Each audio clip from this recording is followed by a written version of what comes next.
fa ho amin'izany ny antsoina anareo fa Kristy aza efa mijaly hamonjy anareo ka namela fianarana ho anareo mba hanarahanareo ny dininy izay tsy nanota akory sady tsy misy fitaka teo am-bavany. Petera voalohany toko 2 andiny 1:20 sy 2:20. Mahafinaritra ny ten'Andriamanitra izay omenantsika amin'ity andro anio ity dia ilay voalasa teo zany Petera voalohany eto 2:1 sy ny 2:20 fa misy fehezanteny ao ampovoambony ao izay milaza manao hoe namela fianarana ho anareo aho izy Jesosy mba hanarahanareo ny diany. Zay mahatonga ilay lohateny hoe ohatra ho antsika.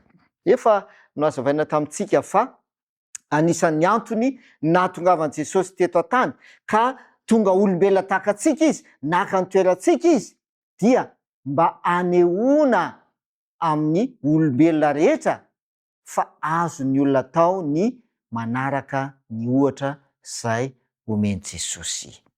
Ary afana malala azo atao zany. Jesosy mihitsy aza anie no miteny ao amin'ny Jaona 2:12 dia miteny anie Jesosy manao hoe lazaiko aminareo marina tokoa izay mino aho Jesosy ny asa ataoko no ataony koa. Manao ny asa izay nataony Jesosy, manaraka ny ohatra izay nomeny Jesosy Kristy.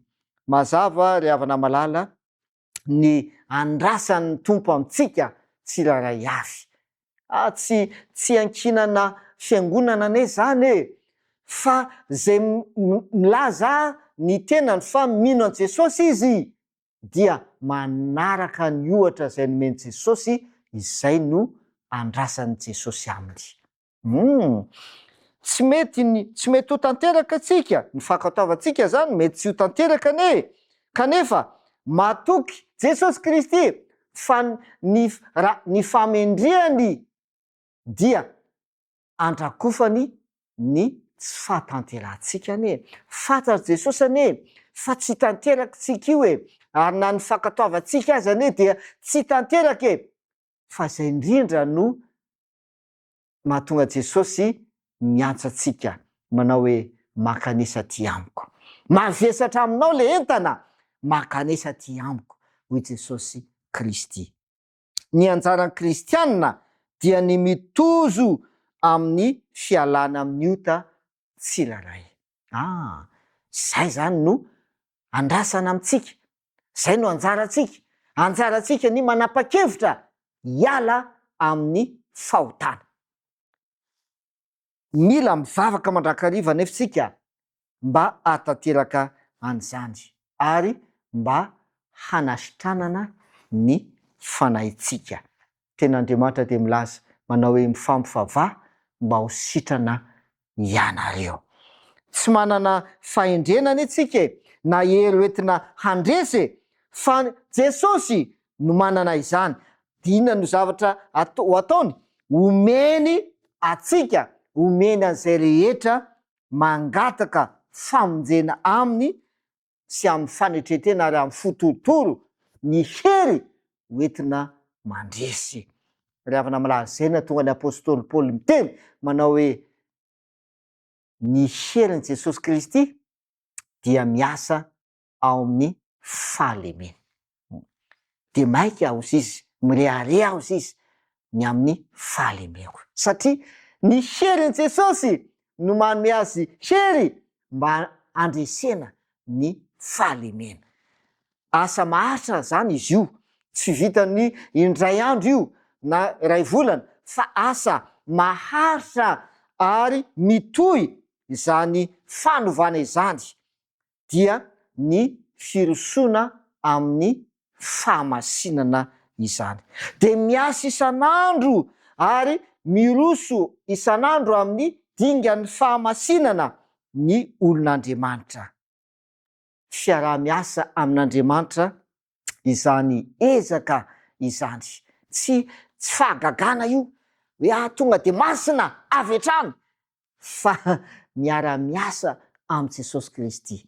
Ianao mila manapa-kevitra miala amin'ny fahotana isan'andro. Avy eo Jesosy miasa ihany koa manome anao ny hery ahafahanao mitozo ary mitombo amin'ny fahatanterahana. Mihoatra noho izay antenaintsika indrindra mantsy nomen'Andriamanitra any olona izay matoky azy. Tiany ho fantatsika fa rehefa manaitry tena sy tontolo fo isika dia eo indrindra izy no afaka maneho ny tenany amintsika.